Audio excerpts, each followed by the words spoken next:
There's a certain group of angels that are created and destroyed every day. They're created to serve Hashem and say His name, bless His name. Say Kadosh, Kadosh, Kadosh, say the Hashem. But they're destroyed right after that. Why? They said it too fast. Akol midei shamayim chutz mirat shamayim. Everything is from heaven except the fear of heaven. Meaning, a human being does not have the ability to choose if he's going to be born or if he's going to die. Even if he shoots himself in the head, only Hashem decides if he's going to die or not. Even if he jumps off of the Golden Gate Bridge in San Francisco, only Hashem decides if he's going to die or not.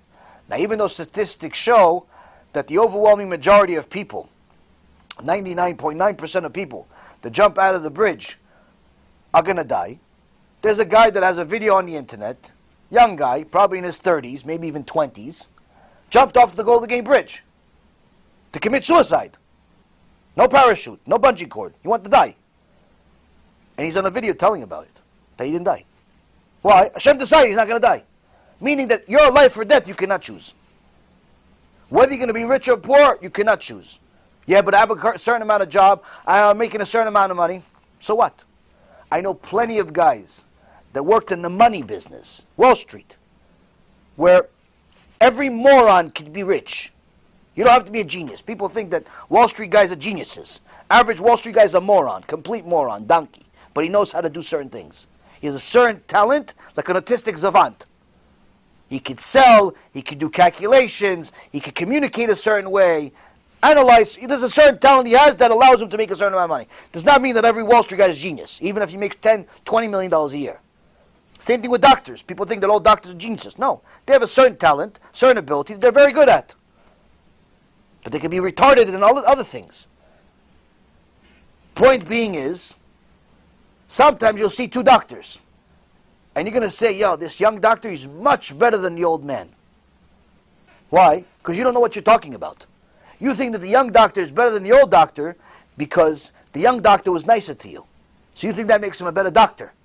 Little do you know that the young doctor, he just graduated 2 years ago. He hasn't even performed 2 surgeries. The old doctor that's angry and grouchy, he's already done 5,000 surgeries. He's the real doctor. But just because the young one has better bedside manner, you think he's a better doctor. That's because you're not a good judge. You have no idea what you're talking about. The point is, Rabotai, is that many times we're not good judges of our own character or other people's characters, our own abilities or other people's abilities. But nonetheless, Hashem decides what those abilities will yield.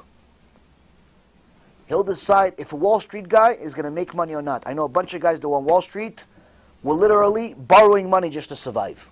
You're in the money business. You're investing millions of dollars for people, but didn't have a penny to buy coffee with.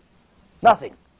And then I know a bunch of guys that were in different businesses, car washes, laundromats, selling stuff on Amazon, driving taxis, that became millionaires. I know one guy that works for UPS truck, he drives a car till this day.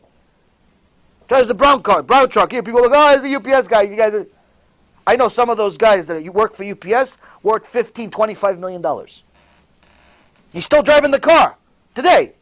He's going to make millions of dollars every year from UPS. He makes maybe probably $90,000, $100,000 a year. So how did he make so much money? He took the money, invested it, and he made a lot of money. Guy's worth $15, $20 million. He's got maybe 50, 100 properties. So looks can be deceiving. Looks can be deceiving.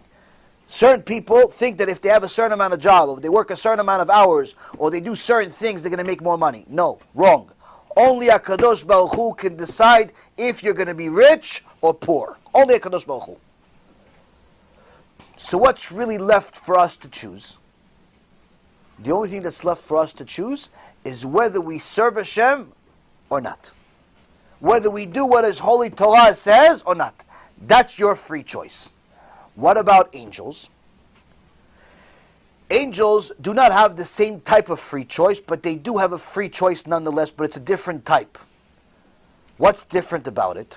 First of all, they don't have the desires we do. They don't have a desire to work and make money and be proud and show off and do all types of things like that. But angels do have certain things that they desire. For example, all angels desire to serve Hashem. There's a certain group of angels that are created and destroyed every day. They're created and they're destroyed on the same day. Why? They're created to serve Hashem and say His name, bless His name. Say Kadosh, Kadosh, Kadosh, say the Hashem. But they're destroyed right after that. Why? They said it too fast. It's too early. Who said to say right now? Wait. He's destroyed every day. Millions of them.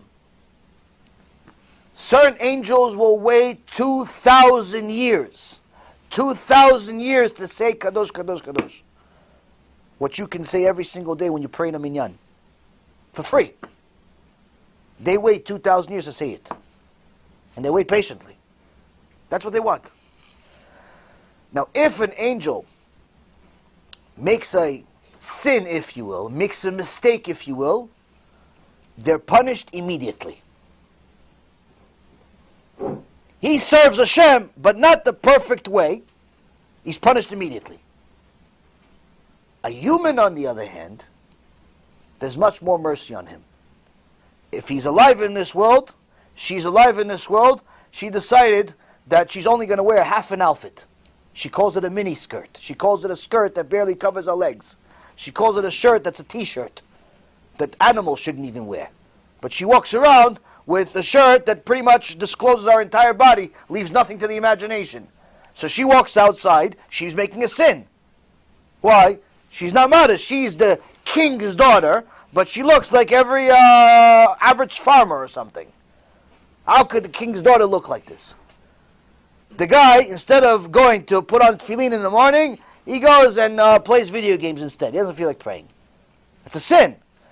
Because HaKadosh Baruch Hu loves that daughter, because HaKadosh Baruch Hu loves that son, even though that son is going against him, even though that daughter is going against him, He doesn't punish them right away. He gives them time. He says, maybe tomorrow, maybe next week, maybe next year. And He gives them more time and more opportunities and more difficulties to bring them back, to put them in a situation where they have to call to Hashem. They have to call to Hashem because they realize that all of the junk that they served and did their whole life didn't pay. The only thing that could save them is Hashem. So Hashem loves everybody, but there's a limit to it. What's the limit? Limit is this world. Limit is this world. So the difference between angels and men is that angels will get punished right away. Men do not. Human beings do not. Sometimes they do, but most of the time they do not get punished right away. That's the main difference. We are meant to be a light unto the nations, not to follow their misguided practices. Remember, every Jew has to remember that he's a Jew and she's a Jew. We don't celebrate non-Jewish holidays, even if they seem harmless. It's a zilzul, disrespect to the Torah, and could lead to Chilul Hashem.